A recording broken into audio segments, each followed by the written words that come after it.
So set focus assist when I'm duplicating my display as priority only in Windows 11 Home. Right click on empty area on the desktop and then select personalize. Next tab or click system and then select focus assist.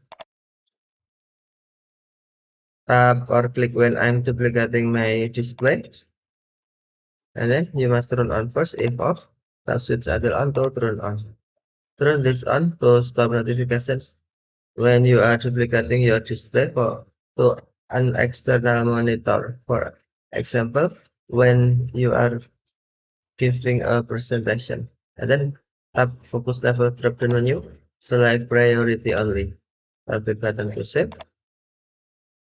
Now, when I'm duplicating my display, focus assist set as priority only. Okay, thank you for watching. Have a nice day.